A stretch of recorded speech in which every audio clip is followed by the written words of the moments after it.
J'en viens maintenant au point numéro 3 qui concerne la crise de l'euro, qui est une crise tellement grave que c'est probablement la crise terminale de la monnaie unique. De quoi s'agit-il ? Tout le monde sait qu'il y a eu les problèmes en Irlande, au Portugal, puis en Grèce.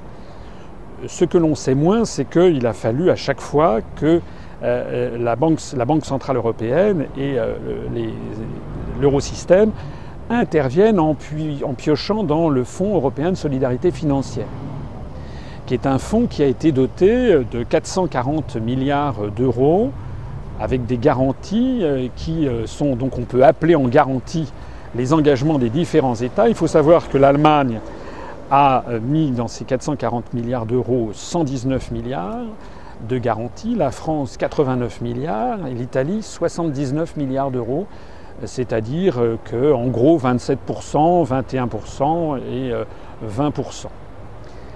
Là où maintenant la crise devient dramatique, c'est que c'est l'Italie et l'Espagne qui sont en cause. Alors les volumes maintenant à garantir sur la dette italienne ou la dette espagnole sont sans commune mesure beaucoup plus importants que ce qu'il y a avec la Grèce. Alors nous sommes confrontés à deux problèmes.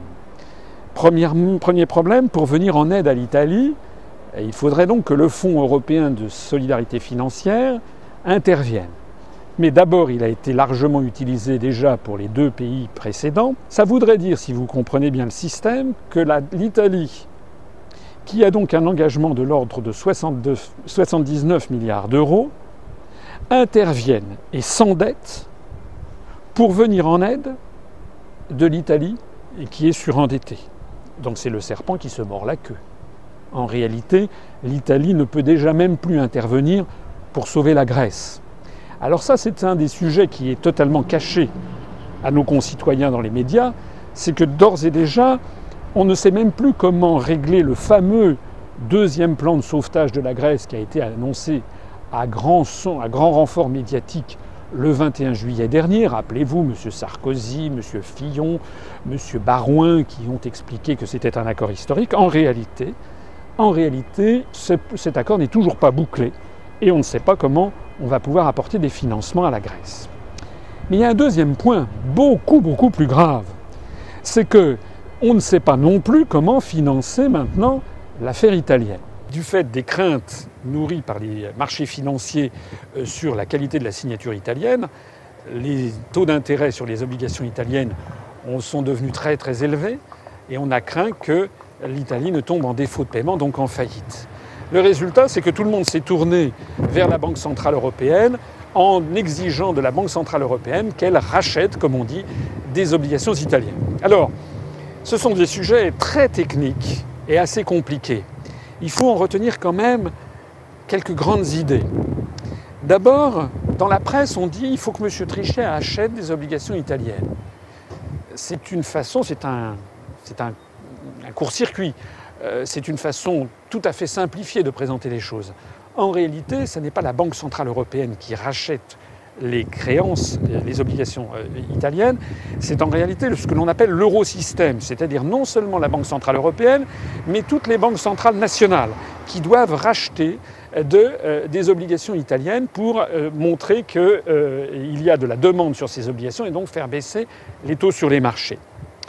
Le problème qui se pose, c'est que, sans entrer dans des détails techniques très compliqués, tout ceci signifie que non seulement la Banque centrale européenne, mais chaque banque centrale nationale, en achetant des obligations italiennes, est en train de dégrader rapidement la qualité de son bilan.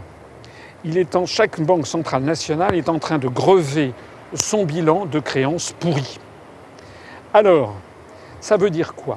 Eh bien, ça veut dire qu'à terme, ces créances, si elles deviennent irrécouvrables, eh bien, ça sera la nécessité que de faire de la recapitalisation des banques centrales nationales et de la Banque centrale européenne pour des dizaines et des dizaines de milliards d'euros. Ce système est fondé sur un principe de solidarité, c'est-à-dire que l'ensemble des pertes devront être mutualisées au niveau européen. Je note au passage, ce que personne là aussi ou presque personne ne souligne, que toutes ces opérations violent l'article 125 du traité sur le fonctionnement de l'Union européenne qui prévoyait ce qu'on appelait une clause de no bail-out en anglais. C'est-à-dire qu'il était interdit par les traités, qu'un État et que donc des contribuables viennent au secours d'un autre État, puisque ça revient en définitive à faire payer par les Français les dérives financières des Grecs, puis des Italiens, puis des Espagnols. Alors nous avons en France un gouvernement qui se moque comme d'une guigne de l'intérêt financier des Français. Voilà. Le seul objectif qui est poursuivi par le gouvernement en la matière, c'est sauver l'euro à tout prix. Alors on voit en permanence se produire à la télévision ou à la radio des hommes politiques ou des experts ou des pseudo-experts qui viennent nous expliquer qu'il faut maintenant passer à un stade supérieur, qu'il faut que l'on devienne une espèce d'union fédérale, qu'il faut ceci, qu'il faut cela. Monsieur Borloo, il y a quelques minutes, vient d'annoncer qu'il veut une véritable révolution économique, que nous devons désormais passer à ci et ça. Le petit problème de tous ces gens-là, il est de deux natures. Premièrement, on n'a jamais demandé aux Français s'ils étaient d'accord. Donc nous sommes dans un processus qui non seulement est illégal au regard du droit, au regard des traités internationaux, au regard de l'article 125 du TFUE, mais nous sommes également dans un processus totalement dictatorial. On n'a jamais demandé aux Français s'ils étaient d'accord pour se transformer l'Union en une union fédérale et qu'on leur demande de payer de plus en plus pour les autres peuples. Mais il y a un problème plus important encore, si j'ose dire, c'est que tous ces experts et ces responsables politiques qui viennent parler à la radio et à la télévision viennent en fait engueuler les Français, passez-moi l'expression, sur le fait qu'il faudrait que nous soyons européens, mais ils ne vont pas voir les Allemands. Ce qui est en train de se passer, ça c'est vraiment très important à comprendre, c'est que l'Allemagne a dit non. L'Allemagne ne veut plus payer, parce que le gouvernement allemand défend les intérêts du peuple allemand. Alors évidemment, c'est un objet de scandale, semble-t-il, en France, qu'un gouvernement défende l'intérêt de ses nationaux, mais peu importe. Les Allemands ne veulent plus payer. Mais pourquoi tout ça? Parce que, comme vous l'avez vu, nous avons affaire à un château de cartes. L'Irlande ne paye plus. C'est le Fonds européen qui intervient pour sauver l'Irlande. Puis c'est le Fonds européen qui intervient pour sauver le Portugal. Puis c'est le Fonds européen qui doit intervenir pour sauver la Grèce. Et puis c'est le Fonds européen qui doit intervenir pour sauver l'Italie. Et progressivement, la base de ceux qui payent se réduit. Et il va arriver un jour, c'est en tout cas ce que l'on craint à Berlin, et il n'y a plus que l'Allemagne qui soit obligée de payer pour tout le monde si la France, à son tour, est entraînée dans la tourmente. Alors ça signifie quoi? Ça signifie que plus la situation se dégrade en Italie ou en Espagne, et plus le bilan de la Banque centrale française ou de la Banque centrale allemande, de la Bundesbank, est en train de se dégrader.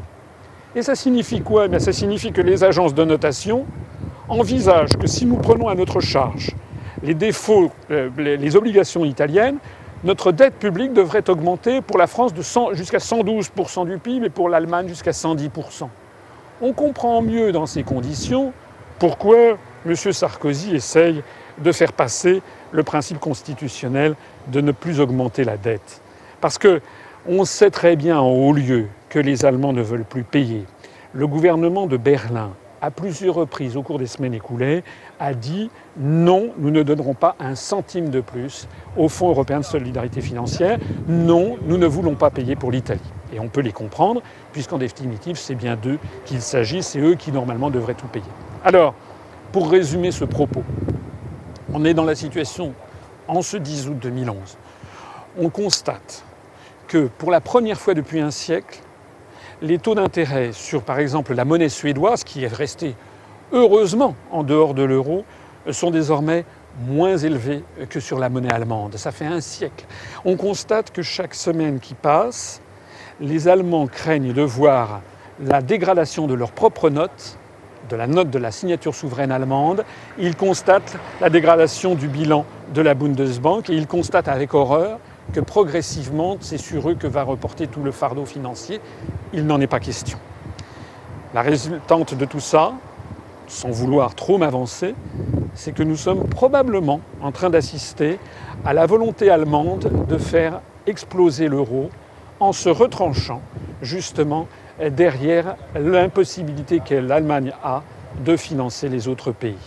Il n'est pas du tout impossible que dans les semaines ou les mois qui viennent, l'Allemagne finisse par dire qu'elle ne peut plus accepter les transferts financiers venant des pays pauvres d'Europe, enfin des pays pauvres, des pays très endettés d'Europe, et qu'elle ne peut plus l'accepter. Si l'Allemagne décide de ceci, ça sera de facto la fin de la monnaie unique européenne, puisqu'on aura réintroduit des principes de non-convertibilité immédiate entre les pays membres. Voilà, tout ceci pour dire, excusez-moi de ces questions techniques, mais que si j'avais un pari à prendre, eh bien je dirais que c'est un pari audacieux, mais je dirais qu'il est assez probable qu'au cours des mois qui viennent, l'Allemagne cherche un moyen, pour ne pas apparaître comme la responsable, mais cherche un moyen pour sortir de l'euro et de la zone euro. Et donc je pense que la monnaie unique européenne voit maintenant ses jours compter.